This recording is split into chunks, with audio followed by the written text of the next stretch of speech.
Posibleng abot sa daang-daang Pilipinong manggagawa ang kinakailangan ng Finland.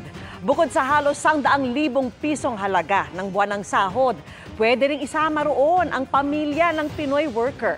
Ang iba pang naging kasunduan ng Pilipinas at Finland sa pagtutok ni JP Soriano.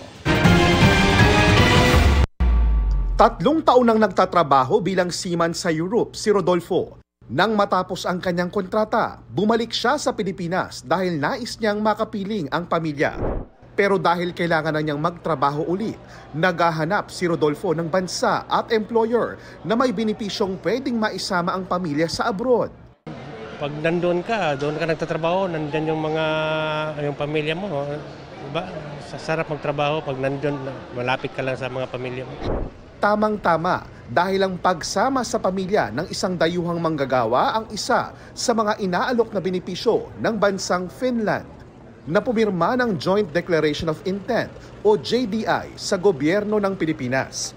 Ang Finland kasi may pulisiya na kapag may sapat na kita ang isang dayuhang manggagawa, papayagan ng kanilang gobyerno na isama ang pamilya at manirahan doon habang nagtatrabaho ang isang foreign worker.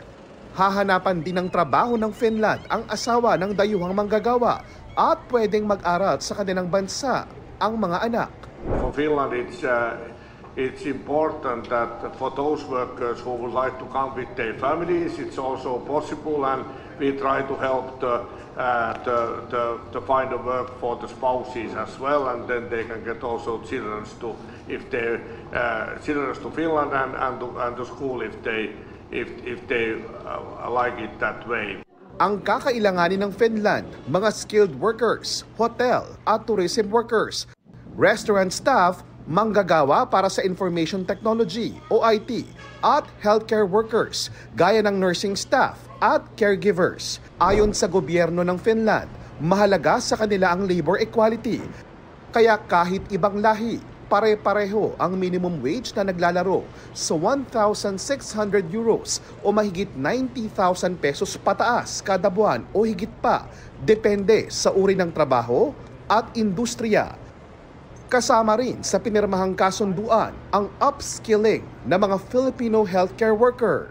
One can come in, let's say, as a caregiver or nurse assistant and be upgraded from there in Finland. So this is something that is also suited to our healthcare demands here in our very own country. Paalala ng DMW sa publiko, huwag papatol sa mga trabahong inaalok sa social media. Mag-ingat sa mga illegal recruiters at tanging sa DMW lang mag-check ng anumang uri ng trabaho abroad. Para sa GMA Integrated News, JP Soriano, nakatutok 24 oras.